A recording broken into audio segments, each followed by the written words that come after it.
Hello everyone, welcome to Aligned Academy against. और यहाँ पे आज हम लोग कवर करने वाले हैं क्वाड्रेटिक इक्वेशन चैप्टर। ठीक है, पिछले कई दिनों में हमने काफी चैप्टर्स को कवर कर रखा है और उसमें दी मोस्ट इंपॉर्टेंट क्वेश्चंस को हमने किया हुआ है। आज हम लोग जो चैप्टर कवर करने वाले हैं वो हमारा होगा क्वाड्रेटिक इक्वेशन। ठीक है, चलिए सर, तो यहाँ पे हम लोग पहला सवाल लेके चलेंगे सर।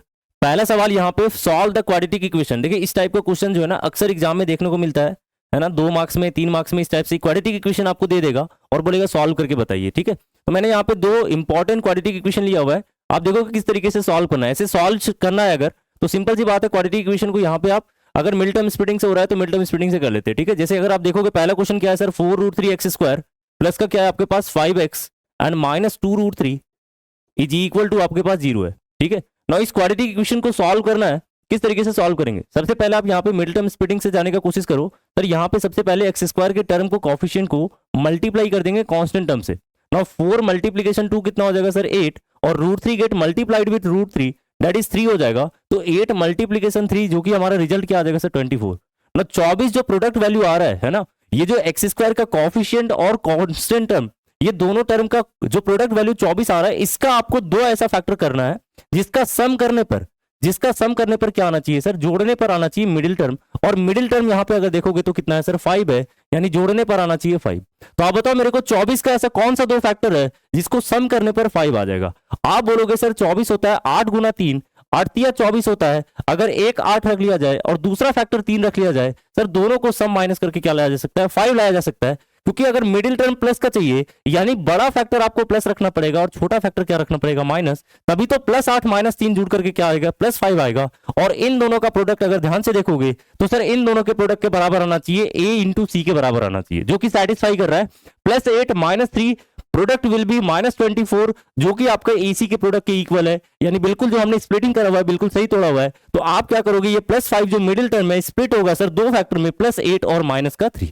ठीक है, सो 4√3x² एज इट इज रहने देंगे। ये जो मिडिल टर्म है ये स्प्लिट हो जाएगा इन दोनों में, ये हो जाएगा सर प्लस का 8x और माइनस का क्या हो जाएगा 3x माइनस का 2√3 इज इक्वल टू क्या हो जाएगा 0। ना आप सोच के बताओ सर इन दोनों टर्म में क्या कॉमन है? सर पहले 2 टर्म में क्या कॉमन है? आप देखो यहाँ पे कोएफिशिएंट में अगर ध्यान से ऑब्जर्व करोगे 4 और 8 में 4 कॉमन आ जाएगा और x² और x में से x कॉमन आ जाएगा। ठीक है, तो बचेगा क्या सर, पहले वाले टर्म में बचेगा सर √3x। ठीक है, और दूसरे वाले टर्म में क्या बच जाएगा, 2 बच जाएगा। ठीक है ना, वेरी गुड। अब अगर पहले 2 टर्म में कॉमन लेने के बाद √3x + 2 बच रहा है सर, तो बाद के 2 टर्म में कॉमन लेने के बाद भी सेम बचेगा √3x + 2। ठीक है, क्योंकि आपको पता है कि फर्दर फिर से ये फैक्टराइज होना है, तो फैक्टराइज होने के लिए ये दोनों टर्म में सर एक फैक्टर जो कॉमन आएगा वो यही आएगा, है ना। कॉमन लेने के बाद ऑलवेज जो फैक्टर बचेगा वो सेम बचेगा। ठीक है ना, आप नोटिस करो सर दोनों माइनस का था, अब ये दोनों टर्म क्या हो गया, प्लस का हो गया, यानी अल्टीमेटली आपने कॉमन क्या लिया होगा, माइनस का। ठीक है सर, ओके। ना बताओ मेरे को यहाँ 3 था सर, यहाँ पे आपके पास कॉमन लेने के बाद केवल और केवल √3 बच रहा है, इसका मतलब आपने कॉमन भी क्या लिया होगा, √3 लिया होगा। ठीक है, तो यहाँ से आप बोलोगे सर हाँ बिल्कुल √3 यहाँ से क्या हो जाएगा, कॉमन आ जाएगा। अब देख लो सेटिस्फाई कर रहा है सर, √3 3x हो जाएगा और 2 इंटू √3 क्या आ जाएगा, 2√3 आ जाएगा, जो कि बिल्कुल सेटिस्फाई कर रहा है। तो आप सोच के बताओ अगले स्टेप में सर ये और ये फैक्टर दोनों ही टर्म में क्या आ रहा है, कॉमन आ रहा है, तो आप इसको कॉमन ले लोगे। ठीक है, तो √3x प्लस का क्या हो गया, 2 हो गया, और यहां पे आपके पास बच जाएगा 4x माइनस √3। क्या बच जाएगा sir, 4x minus √3 is equal to क्या हो जाएगा, 0। ओके, ना यहां से आप क्या करोगे सर, दो नंबर का प्रोडक्ट क्या आ रहा है आपके पास, 0 आ रहा है, तो ईदर ऑफ द नंबर क्या होगा, 0 होगा। आपको पता है 2 नंबर का प्रोडक्ट अगर 0 है तो दोनों ही नंबर में से कोई ना कोई एक नंबर क्या होगा सर, 0 होगा। तो इधर यहाँ पे ये पहला फैक्टर 0 हो सकता है, और जब आप पहले फैक्टर को 0 से इक्वेट करोगे तो वहां से जो x का वैल्यू मिलेगा वो क्या मिलेगा, -2/√3, जो कि आपका पहला सॉल्यूशन आ जाएगा। ठीक है, और यहां से आपके पास जब दूसरे फैक्टर को इक्वेट करोगे 0 से, तो वहां से जो x का वैल्यू निकल के आएगा वो आएगा √3/4। क्या आएगा सर, √3/4, और ये हमारा x का क्या हो जाएगा, सॉल्यूशन हो जाएगा। ठीक है, क्वाड्रेटिक इक्वेशन है, डिग्री 2 इक्वेशन है, डेफिनेटली यहाँ पे 2 सॉल्यूशन मिलना था, दोनों सॉल्यूशन आपको इस अकॉर्डिंग मिलेगा। ठीक है, समझ में आ गया सर। इसी में यहाँ पे आपके पास दूसरा सवाल है sir, 4x² + 4bx minus of a² - b², इसका भी क्या करना है आपको, सॉल्व करना है। तो देखिए इसको भी सॉल्व कैसे करेंगे समझेंगे। ठीक है, चलिए इसको मैं मिटा रहा हूं, उम्मीद करता हूं समझ में आ गया होगा आपको। क्वेश्चन नंबर जो सेकंड है सर, इसी का जो दूसरा क्वेश्चन है, दूसरा क्वेश्चन में क्या बोला गया है कि इस वाले जो आपके क्वाड्रेटिक इक्वेशन है इसको भी सॉल्व करके बताना है। तो हमारे पास क्वाड्रेटिक इक्वेशन है 4x² प्लस का क्या हो गया सर, 4bx और माइनस ऑफ a² - b², ये जो क्वाड्रेटिक इक्वेशन है इसका सॉल्यूशन क्या होगा, कैसे सॉल्व करेंगे। देखिए अगर आप ध्यान से देखो तो ये भी मिडिल टर्म स्प्लिटिंग से आसानी से हो जाएगा। देखो सॉल्यूशन करना है, आप सॉल्यूशन अलग तरीके से भी कर सकते हो, है ना, मिडिल टर्म स्प्लिटिंग से कर सकते हो, आपने पढ़ा होगा 3 मेथड है ना, तो मिडिल टर्म स्प्लिटिंग से कर सकते हो, फैक्टराइजेशन मेथड। दूसरा आपने पढ़ा होगा सर क्या, दूसरा आपने पढ़ा होगा सर यहाँ पे क्वाड्रेटिक इक्वेशन को सॉल्व करने का जो फॉर्मूला होता है दैट इज क्वाड्रेटिक फॉर्मूला, आप उसको भी यूज करके क्या कर सकते हो, यहाँ पे सॉल्यूशन कर सकते हो, कोई दिक्कत नहीं है। और तीसरा आपने पढ़ा हुआ है सर कि यहाँ पे कंप्लीटिंग द स्क्वायर मेथड को यूज करके भी क्वाड्रेटिक इक्वेशन का सॉल्यूशन फाइंड किया जा सकता है। ठीक है, तो वी हैव 3 मेथड्स, तीनों मेथड में से कोई से भी मेथड को यूज करके क्वाड्रेटिक इक्वेशन का सॉल्यूशन आप निकाल सकते हो। ठीक है, और वही काम करेंगे। अगर यहाँ पे सॉल्व लिखा हुआ है, मेथड का नाम नहीं लिखा हुआ है, तो आप कोई सा भी यूज कर लो। तो मैं यहाँ पे यूज कर रहा हूँ सर, सबसे आसान रहेगा मिडिल टर्म स्प्लिटिंग, मैं उसी को यूज कर रहा हूँ। हालांकि आप क्वाड्रेटिक इक्वेशन को सॉल्व कर, क्वाड्रेटिक फॉर्मूला को यूज करके सॉल्व कर सकते हो। ठीक है, तो मैं यहाँ पे क्या कर रहा हूँ सर, इसको तोड़ रहा हूँ। 4x² प्लस का, आप बताओ इसका 2 फैक्टर करना है। इसका 2 फैक्टर करने से पहले आप इसको एज इट इज रहने दो, और ये जो आपका कांस्टेंट टर्म है ये फैक्टराइज हो रहा है, ये फैक्टराइज कर दो sir. a² minus b² formula लग रहा है, a माइनस बी मल्टीप्लीकेशन क्या हो जाएगा, a plus B is equal to हो जाएगा 0। तो आप सोच के बताओ, यहां पे आपके पास 2 फैक्टर है, a minus B multiplication a plus B, और जब ये x² के कोएफिशिएंट 4 से प्रोडक्ट होगा, क्योंकि जब आप मिडिल टर्म स्प्लिटिंग करोगे, बीच वाले टर्म को 2 टर्म में बांटोगे, तो सर x² का कोएफिशिएंट को प्रोडक्ट करना होगा किससे, कांस्टेंट टर्म से। तो जब आप इसको इससे प्रोडक्ट करोगे तो 4 मल्टीप्लीकेशन क्या आ जाएगा, a माइनस बी मल्टीप्लीकेशन क्या आ जाएगा, a प्लस बी, और ये हमारे पास रिजल्टिंग प्रोडक्ट होगा।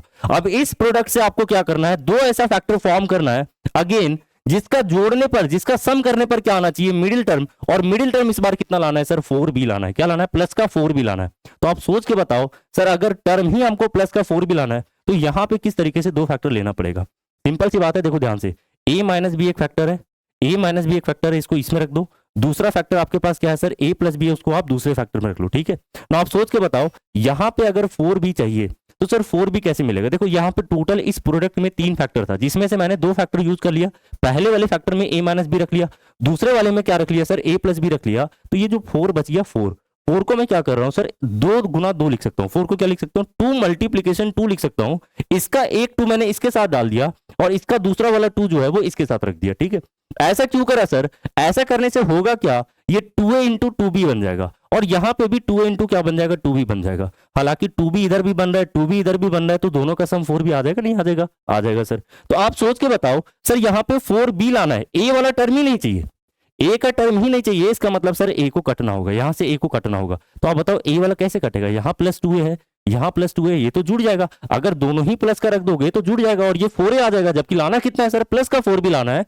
तो अब आप यहां से क्या करोगे सर, नोट करोगे कि जो b वाला टर्म है ना वो बचा रहे, और a वाला टर्म जो नहीं चाहिए वो कट जाना चाहिए। तो कटने के लिए क्या करना पड़ेगा, एक अगर यहां प्लस 2a है सर, तो यहां माइनस 2 कर देना पड़ेगा, इसलिए क्योंकि प्लस 2a यहां से आ रहा है, और अगर यहां से मल्टीप्लाई होगा 2a के साथ तो माइनस 2a हो जाएगा। Minus 2a plus 2a cancel होकर के a वाला टर्म कट जाएगा, माइनस ऑफ माइनस क्या हो जाएगा, प्लस का 2b, और यहां पे भी कितना मिल जाएगा सर, प्लस का 2b, और प्लस 2b प्लस 2b कितना आ जाएगा, 4b, जो कि आपको चाहिए था। ठीक है, आपको यही चाहिए था 4b। तो आप सोच के बताओ, यहां पे वही चाहिए था, मेरा रिक्वायरमेंट फुलफिल हो रहा है सर, दोनों का प्रोडक्ट भी बिल्कुल a और c के प्रोडक्ट के बराबर आ रहा है, तो बिल्कुल सेटिस्फाई कर रहा है। यानी ये जो मिडिल टर्म होगा अगले स्टेप में स्प्लिट होगा, और स्प्लिट होकर के किस तरीके से टूटेगा सर, ये टूटेगा 4x² प्लस का 4bx, और ये 4b टूटेगा सर किस तरीके से, प्लस का 2 times a plus B, plus का 2 times a plus B into X, और माइनस का 2 times a minus B into X. ठीक है, और लास्ट में क्या बच गया आपके पास, minus of a minus B, और मल्टीप्लीकेशन क्या बच जाएगा sir, plus of a plus B is equal to क्या हो जाएगा, 0। ना आप सोच के बताओ सर, यहां पे पहले दो टर्म में क्या कॉमन है सर, x कॉमन आ रहा है, हाँ सर आ रहा है। 4 और 2 में क्या कॉमन आ रहा है, 2 आ रहा है, तो 2x कॉमन आ जाएगा। तो बचेगा क्या सर, बच जाएगा यहां से 2x प्लस 2, तो आपने कॉमन ले लिया, x भी कॉमन ले लिया, तो बच क्या गया सर, a प्लस बी। ठीक है, क्या बच गया, a plus B, very good.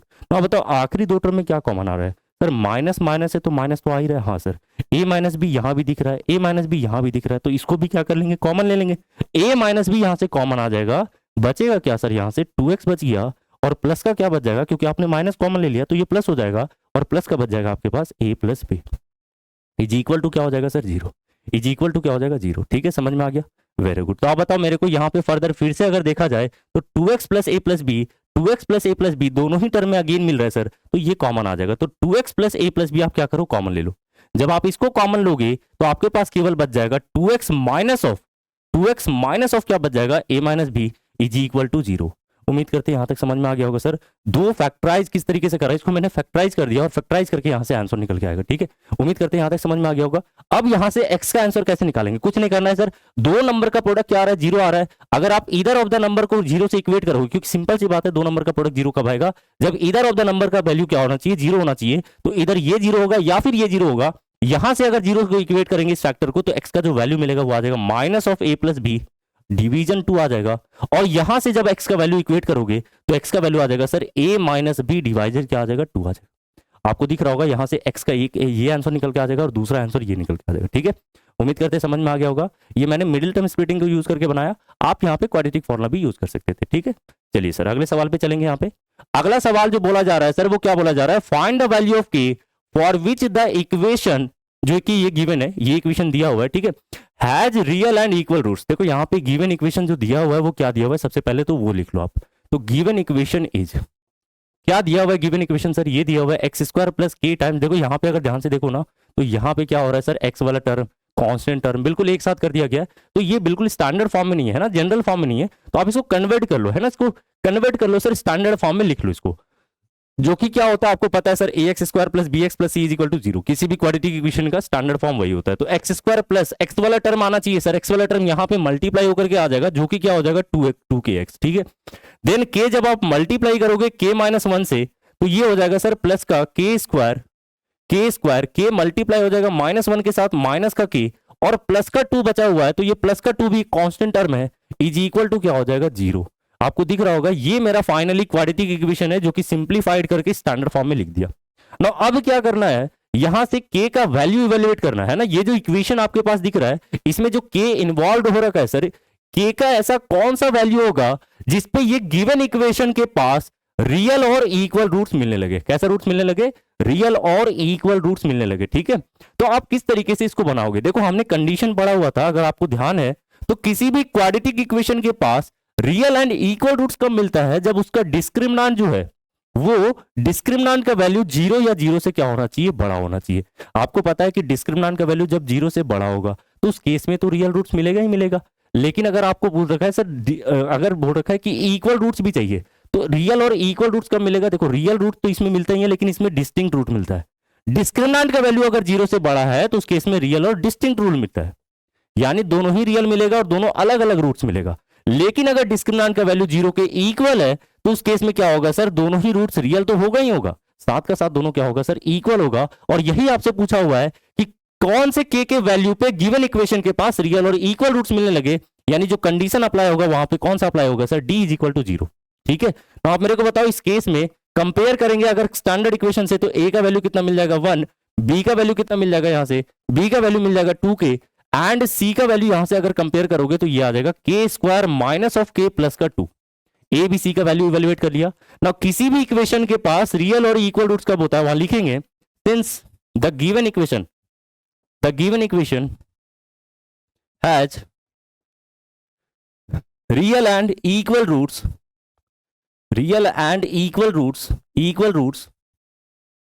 Only when, ये तभी हो सकता है जब डिस्क्रिमिनेंट का वैल्यू है ना, इस इक्वेशन का जो डिस्क्रिमिनेंट का वैल्यू होगा वो क्या होना चाहिए सर, जीरो के इक्वल होना चाहिए। तो आप बताओ मेरे को, डिस्क्रिमिनेंट का फॉर्मूला क्या होता है, जो कि होता है sir B square minus 4ac। ये वैल्यू बेसिकली क्या होना चाहिए, जीरो के इक्वल होना चाहिए। सर बी का वैल्यू कंपेयर कर रखा है, कितना आया था, 2k आया था, तो ये हो जाएगा 2k स्क्वायर माइनस का 4 टाइम्स ac। ए का वैल्यू कितना 1, मल्टीप्लीकेशन अगर कंपेयर करोगे सी का वैल्यू कितना मिल जाएगा, के स्क्वायर माइनस ऑफ के प्लस 2 इज इक्वल टू क्या हो जाएगा, जीरो। तो यहां से इसको सिंप्लीफाई कर लेंगे और के का वैल्यू निकल के आ जाएगा, क्योंकि आपको सामने दिख रहा होगा सर, इक्वेशन दिख रहा है बेसिक सा, है ना। तो 2k का होल स्क्वायर क्या हो जाएगा, 4k square minus of 4 times, अगर आप 4 से मल्टीप्लाई कर दो तो ये हो जाएगा 4k स्क्वायर माइनस 4 से भी मल्टीप्लाई करते चलना है, ठीक है ना, ब्रैकेट ओपन कर रहा हूं साथ साथ। तो माइनस का 4k सर, माइनस का 4 माइनस का k से मल्टीप्लाई होगा क्या हो जाएगा, प्लस का 4k हो जाएगा, माइनस 4 मल्टीप्लाई होगा प्लस का 2 के साथ, तो क्या हो जाएगा माइनस 8 इज इक्वल टू कितना हो जाएगा, जीरो। ना 4k स्क्वायर से 4k स्क्वायर कैंसिल हो जाएगा, तो 4k इज इक्वल टू कितना हो जाएगा, ये माइनस 8 है, उठा के उधर फेंक दोगे 8 आ जाएगा, तो k बराबर कितना आ जाएगा, 2 आ जाएगा। k बराबर कितना आ गया, 2 आ गया, ठीक है। मैंने मान लिया कि जो गिवन इक्वेशन है उसके पास रियल और इक्वल रूट्स है। अगर रियल और इक्वल रूट्स है, इसका मतलब उस इक्वेशन का डिस्क्रिमिनेंट वैल्यू क्या होगा सर, जीरो के इक्वल होगा, और डिस्क्रिमिनेंट जब जीरो से इक्वेट करोगे तो वहां से k का वैल्यू निकल के आ जाएगा, k इज इक्वल टू 2। और यही आपसे पूछा गया था कि k के किस वैल्यू पे इक्वेशन के पास ये इक्वेशन होगा, इस टाइप का रूट मिलेगा, जो कि क्या हो जाएगा, k इज इक्वल टू 2। ठीक है, समझ में आ गया, वेरी गुड सर। आगे चलेंगे अगले सवाल पे। अगला सवाल क्या कहता है बहुत ज्यादा इंपॉर्टेंट है। A motor boat whose speed in still water is 18 km per hour takes 1 hour more to go 24 km upstream than to return downstream to the same spot. Find the speed of the stream. देखो सवाल में इतना बोला गया ना कि अगर मान लो यहाँ पे कोई पोर्ट है, ठीक है, और यहाँ से क्या हो रहा है सर, यहाँ पे दूसरा पोर्ट है, तो आप सोच के बताओ, यहाँ पे ए प्लेस है, यहाँ बी प्लेस है, ठीक है, एक किनारा से दूसरे किनारा है ना, मान लो समुद्र है, समुद्र के एक किनारे से दूसरे किनारा जा रहे हैं, और ये जो एक किनारे से दूसरे किनारा जा रहे हैं, ये किधर से जा रहे हैं सर, ये डाउन स्ट्रीम वे में जा रहे हैं, ये डाउन स्ट्रीम वे में, ठीक है। डाउन स्ट्रीम वे क्या होता है सर, कि जब अगर वाटर जो है, वाटर का फ्लो का डायरेक्शन जिस डायरेक्शन में है, अगर उसी डायरेक्शन में आप ट्रैवल करते हो या कोई बोट ट्रैवल करता है, ठीक है, तो उस केस में जो वो ट्रैवल करेगा इस डिस्टेंस को वो ट्रैवल करेगा डाउन स्ट्रीम स्पीड से, ठीक है, यानी कि धारा के सगत चलेगा, ठीक है, आप बोलोगे धारा के साथ साथ चलेगा, यानी कि पानी के फ्लो के साथ साथ चलेगा, ठीक है। और वही अगर इसी डिस्टेंस को वो ट्रैवल करेगा सर अपस्ट्रीम वे में, अपस्ट्रीम करने का मतलब हो गया सर पानी का फ्लो तो इस डायरेक्शन में, लेकिन अब बोट क्या होगा सर, उसके विपरीत दिशा में चलेगा, उसके अपोजिट डायरेक्शन से इसको क्या करेगा, इस जर्नी को कवर करेगा, तो उस केस में जो ये ट्रैवल करेगा, ये कौन से स्पीड से ट्रैवल करेगा, अपस्ट्रीम से। तो यही क्वेश्चन में बोला गया है कि सर दो पोर्ट है, दो पोर्ट के बीच के दूरी को एक बार कोई बंदा जो है वो डाउन स्ट्रीम से ट्रैवल करता है, और उसी डिस्टेंस को, उसी स्पोर्ट को ट्रैवल करता है सर किससे, एक बार अपस्ट्रीम से। अपस्ट्रीम से ट्रैवल करने पे डाउनस्ट्रीम में जितना समय लगता है उससे 1 घंटा अधिक समय लगता है, सिंपल सी बात है, अपस्ट्रीम में ज्यादा समय लगेगा, ठीक है, तो 1 घंटा अधिक समय लगता है। तो सवाल में पूछा गया है कि स्ट्रीम का स्पीड क्या होगा, यानी जो वाटर फ्लो कर रहा है ये किस स्पीड से फ्लो कर रहा है, ठीक है, पानी के फ्लो का स्पीड पूछा हुआ है। मोटर बोट का स्पीड गिवन है, ठीक है, चलिए देखेंगे, समझेंगे इसको। मोटर बोट का स्पीड कितना दिया हुआ है, 18 किलोमीटर पर आवर, यानी कि अगर मैं मान लूं सर कि मोटर बोट के स्पीड को x से रिप्रेजेंट कर लेता हूं, जो कि कितना दिया हुआ है 18 किलोमीटर पर आवर, इस स्पीड से पानी के स्पीड में क्या हो रहा है सर, यहाँ पे बोट जो है वो ट्रैवल कर रहा है। पानी का स्पीड नहीं पता है, मैंने मान लिया सर कि पानी का स्पीड क्या है sir, y kilometre per our. धारा का स्पीड मैंने मान लिया sir y kilometre per hour, ठीक है। तो आप सबसे पहले बताओ मेरे को स्पीड डाउन स्ट्रीम क्या हो जाएगा। सिंपल सी बात है, ये 24 किलोमीटर का क्या है सर, डिस्टेंस है। इस वाले डिस्टेंस को, दोनों पोर्ट के बीच की दूरी को, 24 किलोमीटर डिस्टेंस को एक बार डाउन स्ट्रीम से ट्रैवल करेगा, उसी दूरी को ट्रैवल करेगा एक बार अपस्ट्रीम से। अपस्ट्रीम से ट्रैवल करने में डाउन स्ट्रीम की अपेक्षा 1 घंटा अधिक समय लगता है। तो सबसे पहले इस 24 किलोमीटर को जब ट्रैवल करेगा डाउन स्ट्रीम स्पीड से, तो कितना समय लेगा, ये समय निकाल लेंगे, ठीक है। तो पहले डाउन स्ट्रीम स्पीड तो निकाल लो, तो स्पीड डाउन स्ट्रीम क्या हो जाएगा, स्पीड डाउन स्ट्रीम क्या हो जाएगा ये बताओ मेरे को। मैंने पानी का स्पीड कितना मान रखा है सर, धारा का स्पीड y है, तो डाउन स्ट्रीम जब ट्रैवल करेगा तो स्पीड ऑफ बोट और स्पीड ऑफ स्ट्रीम क्या होगा, ऐड हो जाएगा, जो कि क्या हो जाएगा sir x plus Y kilometre per hour. क्या हो जाएगा, x plus Y kilometre per hour, जो कि आपको समझ में आ रहा होगा। इसी तरीके से बता दो मेरे को स्पीड अपस्ट्रीम क्या हो जाएगा। अगर आपसे पूछा जाए स्पीड अपस्ट्रीम क्या हो जाएगा, तो आप बोलोगे सर ये हो जाएगा बोट का स्पीड माइनस का स्ट्रीम का स्पीड, जो कि क्या हो जाएगा x minus Y kilometre per hour. Now इस स्पीड से अगर ट्रैवल करता है इस पूरे 24 किलोमीटर जर्नी को, तो वो कितना टाइम लगाएगा। तो आप बोलोगे सर देखो, अगर डाउनस्ट्रीम वे में ट्रैवल करेगा 24 किलोमीटर डिस्टेंस को, जर्नी को, तो सर इतना दूरी को चलने में इस स्पीड से अगर ट्रैवल करेगा तो कितने समय लेगा। डिस्टेंस पता है, जिस स्पीड से ट्रैवल कर रहा है वो भी पता है, समय निकालना है, किस तरीके से समय निकालेंगे। समय होता है sir distance upon speed. 24 kilometre दूरी को चल रहा है सर x प्लस वाई की रफ्तार से, तो 24 अपॉन क्या हो जाएगा x प्लस वाई, ठीक है। ये स्पीड होगा, ये इतना समय लग जाएगा डाउन स्ट्रीम ट्रैवल करने में, डाउन स्ट्रीम ट्रैवल करने में इतना समय लग गया, ठीक है। इसी तरीके से बताओ इस 24 किलोमीटर जर्नी को ही क्या कर रहा है, बोट अगेन इसके विपरीत दिशा में आ रहा है, यानी अप स्ट्रीम वे में ट्रैवल कर रहा है। तो अगर इसी 24 किलोमीटर को वो अप स्ट्रीम ट्रैवल करने लगे, तो अप स्ट्रीम ट्रैवल करेगा तो कितना समय लग जाएगा। आप बोलोगे सर अप स्ट्रीम में 24 अपॉन एक्स माइनस वाई हो जाएगा, क्योंकि 24 किलोमीटर का जर्नी ट्रैवल कर रहा है, तो डिस्टेंस इतना हो गया, और कौन से स्पीड से ट्रैवल करेगा, अप स्ट्रीम, जो कि हो जाएगा x minus Y kilometre per hour, ठीक है। तो ये हो गया, अप स्ट्रीम से ट्रैवल करता है तो इतना समय लगता है, डाउन स्ट्रीम से ट्रैवल करता है इतना समय लगता है। क्वेश्चन के अकॉर्डिंग बोला गया है कि सर 24 किलोमीटर जर्नी को ट्रैवल करने में अप स्ट्रीम से जो समय लगता है वो डाउन स्ट्रीम की अपेक्षा 1 घंटा ज्यादा समय लगता है, यानी दोनों का डिफरेंस कितना हो गया सर 1, ठीक है। दोनों का डिफरेंस कितना हो जाएगा 1। अब कुछ नहीं करना है, यही मेरा फाइनल इक्वेशन है, इसको सिंप्लीफाई करना है, सॉल्व करना है, और वहां से y का वैल्यू निकालना है। x का वैल्यू तो पता ही है, ठीक है। देखिए यहां से अगर ध्यान से देखो तो 24 कॉमन आ रहा है, हाँ सर 24 कॉमन आ रहा है। 24 अगर कॉमन लेते तो नीचे क्या बच गया आपके पास 1 अपॉन एक्स माइनस वाई, और प्लस का क्या बच गया 1, सॉरी माइनस का, यहाँ माइनस बच चुका है ना, यहाँ पे माइनस बच चुका है, minus of X plus Y is equal to कितना हो जाएगा 1। तो यहाँ से आप इसको सॉल्व कर दो, 24 हो गया, ठीक है। यहाँ सिंप्लीफाई करेंगे, x प्लस वाई इधर आ जाएगा, और यहाँ पे क्या आ जाएगा सर x माइनस वाई। जब आप इसको सॉल्व करोगे तो क्या होगा, x कैंसिल हो जाएगा और 2y हो जाएगा, ऊपर क्या हो जाएगा 2y, और नीचे क्या हो जाएगा a minus B A plus B, जो कि हो जाएगा a square minus B square X square minus Y square is equal to कितना हो गया 1 हो गया। ठीक है ना, यहाँ से बताओ मेरे को ये कितना हो गया 24 गुना 2y करेंगे 48y इज इक्वल टू कितना हो जाएगा sir X square minus Y square 1 के साथ मल्टीप्लाई होकर के वही वैल्यू आ जाएगा। ठीक है ना, एक्स का वैल्यू हमारे पास पता है सर, एक्स वैल्यू बेसिकली क्या था, एक्स बोर्ड की स्पीड को डिनोट कर रहा था जो कि 18 किलोमीटर पर आवर है। एक्स के प्लेस पे 18 प्लेस करेंगे, 18 का स्क्वायर कितना हो जाएगा 324 माइनस का क्या हो जाएगा वाई स्क्वायर। तो यहां से फाइनल इक्वेशन जो बनेगा हमारे पास वो क्या बनेगा वाई स्क्वायर सर प्लस का 48y और माइनस का 324 इज इक्वल टू क्या हो जाएगा 0। तो यहां से आपको कुछ नहीं करना है, मिडिल टर्म स्प्लिटिंग करना है और वहां से सिंप्लीफाई करके y का वैल्यू निकल के आ जाएगा। ठीक है, 1 गुना 324 होता है, 324 का 2 ऐसा फैक्टर तोड़ना है, जोड़ने पर कितना आना चाहिए 48 आना चाहिए। अगर आप इस तरीके से तोड़ोगे तो ये कितना हो जाएगा प्लस का 54y और माइनस का 6y। देखो 54 गुना 6 करेंगे 324 आ जाएगा और जोड़ घटाव कर लो सर, जोड़ घटाव करके भी आपको दिख रहा होगा मिडिल टर्म 48 आ रहा होगा। ठीक है, माइनस का 324 इज इक्वल टू क्या हो जाएगा 0। तो यहां से सिंप्लीफाई करोगे तो y का 2 पॉसिबल आंसर निकलेगा, एक -54 और एक प्लस का 6। नेगेटिव हो नहीं सकता स्पीड ऑफ स्ट्रीम, तो सिंपल सी बात है यहाँ पे y का जो पॉसिबल वैल्यू आएगा वो क्या आएगा 6 आएगा और यही सवाल का जवाब हो जाएगा सर। यानी कि स्पीड ऑफ द स्ट्रीम कितना हो जाएगा 6 किलोमीटर पर आवर, इस स्पीड से यहाँ पे स्ट्रीम जो है वो फ्लो कर रहा होगा। ठीक है, उम्मीद करते समझ में आ गया होगा, बहुत ही आसान क्वेश्चन था। 24 किलोमीटर जर्नी को एक बंदा जो है वो बोट से ट्रैवल कर रहा है 18 किलोमीटर पर आवर की रफ्तार से। अगर इसी जर्नी को 24 किलोमीटर जर्नी को अगर डाउन स्ट्रीम वे में ट्रैवल करता है तो कुछ समय लेगा, हाँ सर, और इसी सेम जर्नी को अगर वो अपस्ट्रीम वे में ट्रैवल करता है तो कुछ समय लेगा। तो अपस्ट्रीम में ट्रैवल करने में जो समय लेता है वो डाउन स्ट्रीम से 1 घंटा अधिक समय लेता है। ठीक है, समझ में आ गया सर, अगले सवाल पे चलेंगे। ठीक है ना, अगला सवाल क्या है यहाँ पे, सम ऑफ द एरियाज ऑफ, देखो यहाँ पे इस टाइप का क्वेश्चन जो है ना फॉर्मुला बेस्ड क्वेश्चन देखने को मिलता है ना। क्वेश्चन जो है वो हर बार आपको डिफिकल्ट वे में नहीं देगा, फॉर्मुला बेस्ड इजी भी क्वेश्चन देता है। ठीक है, इस टाइप से क्वेश्चन आपको देखने को मिलेगा। क्या बोल रहे हैं सर, 2 स्क्वायर है, 2 स्क्वायर के एरिया का सम दिया हुआ है 400 और उनके पेरीमीटर का डिफरेंस कितना दिया हुआ है 16। तो आपसे पूछा हुआ है दोनों स्क्वायर के बीच का, दोनों स्क्वायर का साइड लेंथ क्या होगा। ठीक है, तो हमारे पास 2 स्क्वायर है, लेट अस कंसीडर 2 स्क्वायर कौन सा हो गया सर, एक स्क्वायर ये ले लिया मैंने और एक स्क्वायर मैंने ये ले लिया। ठीक है, इसके साइड लेंथ को ए एज्यूम कर लिया और इसके साइड लेंथ को क्या एज्यूम कर लिया बी एज्यूम कर लिया। तो आप सोच के बताओ यहां से, अगर आप ध्यान से देखो तो दोनों ही स्क्वायर के सर एरिया का सम गिवन है, एरिया का सम कितना दिया हुआ है 400 और पेरीमीटर का डिफरेंस कितना दिया हुआ है 16। मैंने यहाँ पे एज्यूम कर रखा है कि जो दूसरा स्क्वायर है वो पहले स्क्वायर से बड़ा है, यानी कि दूसरे स्क्वायर का साइड लेंथ क्या होगा पहले स्क्वायर के साइड लेंथ से बड़ा होगा। तो बी जो है वो ए से बड़ा है, मैंने एज्यूम कर लिया। ठीक है, तो यहाँ पे सबसे पहले तो वही एज्यूम करेंगे, let the side of the squares, side of squares be A and B centimetre respectively.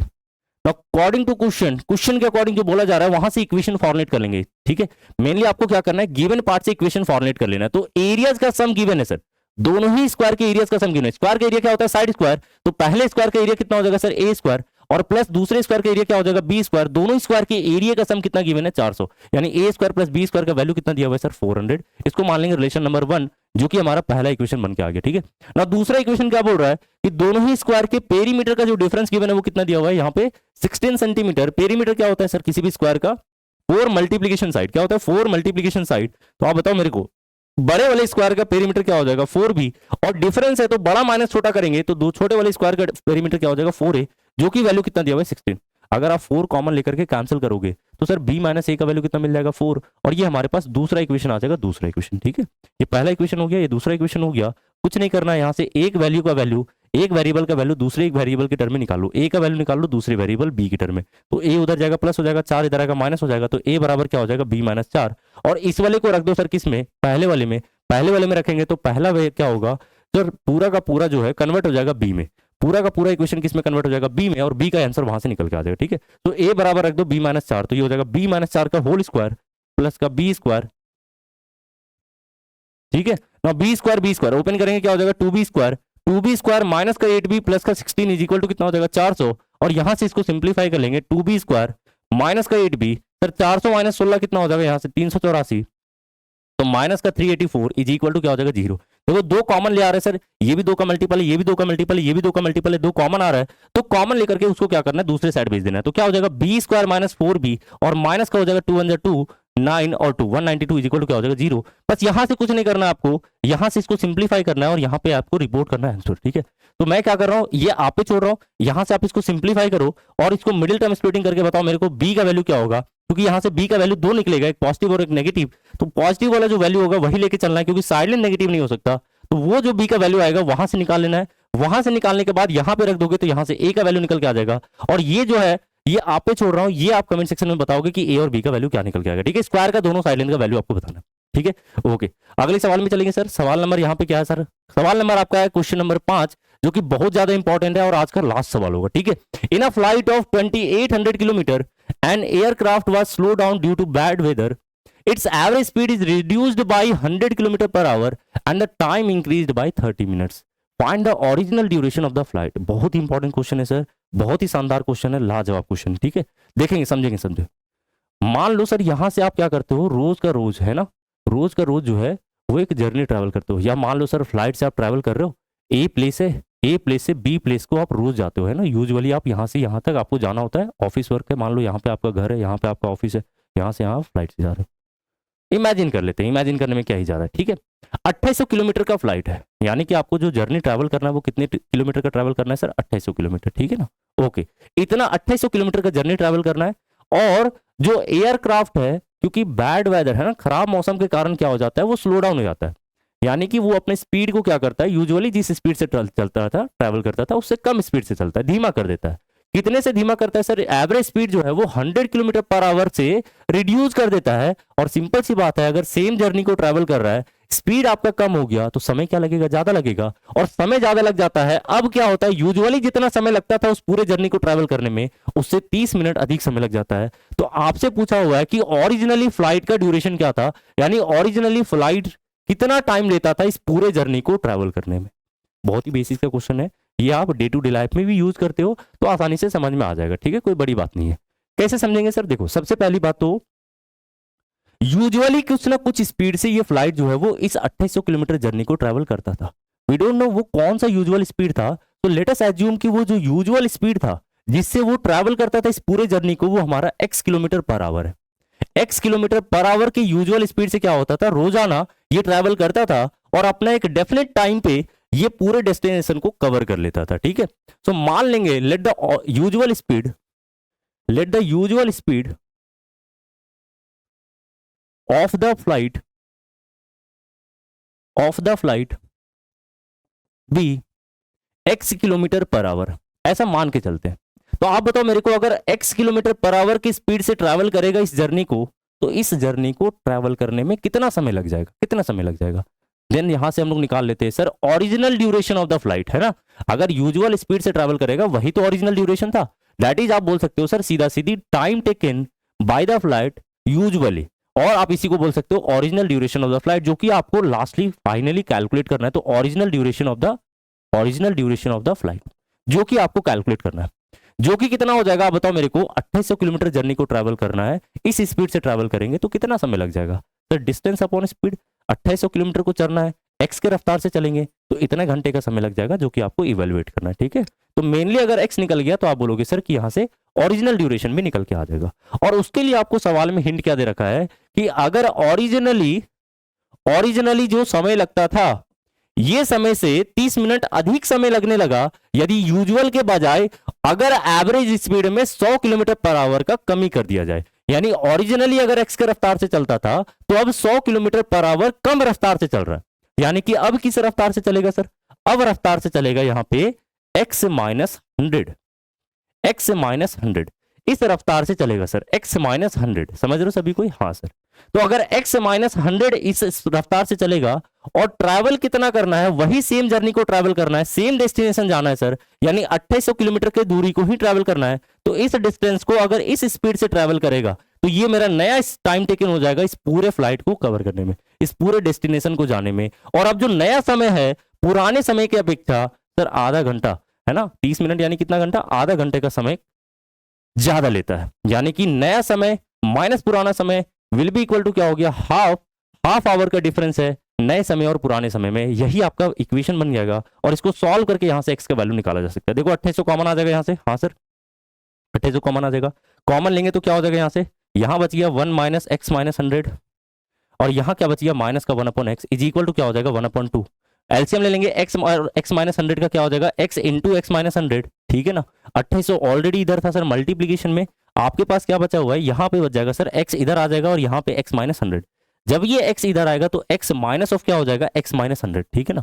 X minus क्या हो जाएगा 100 इज इक्वल टू क्या हो जाएगा 1/2। तो आपको कुछ नहीं करना है, यहाँ से देखो एक्स से एक्स कैंसिल हो जाएगा, ब्रैकेट ओपन करने पर माइनस माइनस क्या हो गया प्लस हो गया, 28 ये दो क्रॉस मल्टीप्लीकेशन होगा तो 28 दूनी 56 हो जाएगा, 56 2 जीरो और इधर से 2 जीरो कितना हो जाएगा 4 जीरो इज इक्वल टू कितना हो जाएगा सर, ये हो जाएगा एक्स स्क्वायर, और ये इधर मल्टीप्लाई होगा तो क्या हो जाएगा एक्स स्क्वायर माइनस का 100x, क्या हो जाएगा माइनस का 100x। तो फाइनल इक्वेशन जो बनेगा क्वाड्रेटिक इक्वेशन वो बनेगा एक्स स्क्वायर माइनस का 100x और माइनस का 856 है ना, और 4 जीरो इज इक्वल टू क्या हो जाएगा 0। तो ये मेरा फाइनल इक्वेशन बन गया। इनको सॉल्व करेंगे और सॉल्व करके यहाँ से एक्स का वैल्यू निकालेंगे। अब बताओ मेरे को एक्स स्क्वायर का कोएफिशिएंट 1 है, हाँ सर। कांस्टेंट टर्म कितना है मेरे पास 56 4 जीरो। तो आप बताओ मेरे को इसको स्प्लिट करना है, स्प्लिट करके दो यहाँ पे वैल्यूज निकालना है, दो प्रोडक्ट वैल्यू निकालना है, दो वैल्यूज निकालना है इस तरीके से कि उनका सम करने पर कितना आ जाए 100 आ जाए। यानी आपको डिफरेंस कितने का लेना पड़ेगा, डिफरेंस 1 का लेना पड़ेगा। तो 56 क्या होता है 7 8 56 होता है, 8 और अगर 7 ले लिया जाए तो यहां से बात बन जाएगा। तो मैं क्या करूंगा इसको तोड़ूंगा सर इस तरीके से, एक्स स्क्वायर माइनस 100 टूट जाएगा यहाँ पे माइनस का 800x और प्लस का कितना हो जाएगा यहाँ से 700 है ना, प्लस का 700। देखो दोनों को प्रोडक्ट करोगे ना, दोनों का प्रोडक्ट करने पर a इंटू सी के प्रोडक्ट के बराबर आ रहा है और दोनों का सम वैल्यू करने पर कितना आ रहा है मिडिल टर्म के बराबर आ रहा है, और यही हमारा काम था सर। ठीक है, माइनस का क्या बच गया आपके पास 56 4 जीरो इज इक्वल टू क्या हो जाएगा 0। तो यहां से सॉल्व करेंगे तो x का दो पॉसिबल वैल्यू निकलेगा, एक तो निकलेगा प्लस का 800 और दूसरा निकलेगा माइनस का 700। माइनस का 700 नहीं हो सकता सर, क्योंकि x हमने क्या माना था, ये माना था मैंने यूजुअल स्पीड यानी ओरिजिनल स्पीड, स्पीड का कांट भी नेगेटिव। तो यहां से x का जो पॉसिबल वैल्यू निकल के आएगा वो क्या निकल के आ जाएगा 800 किलोमीटर पर आवर। ठीक है, यानी कि यूजुअली वो जो फ्लाइट है वो 800 किलोमीटर पर आवर की रफ्तार से ट्रैवल करता था, और अब आपसे पूछा हुआ है कि original duration of the flight कितना होगा। तो आप बोलोगे सर देखो डिस्टेंस कितना ट्रैवल करना था 2800, आप चल कितने से रहे हो sir originally 800 kilometre per our, तो 800 से डिवाइड कर दोगे तो वहां से आंसर निकल के आ जाएगा। ठीक है, यहां से आपका क्या आ जाएगा आंसर निकल के आ जाएगा, जो कि आप निकाल लेना 2800 बटा कितना हो जाएगा सर 800, ये कट जाएगा यहाँ से 7 4 से 2 बार में, यानी x बराबर आ जाएगा 3.5 घंटा। ठीक है, और यही हमारा क्या हो जाएगा इस सवाल का जवाब हो जाएगा। ओरिजिनली इतने समय लगता था। ठीक है, समझ में आ गया सर। आज के लिए सेशन यहीं तक रखेंगे। ठीक है।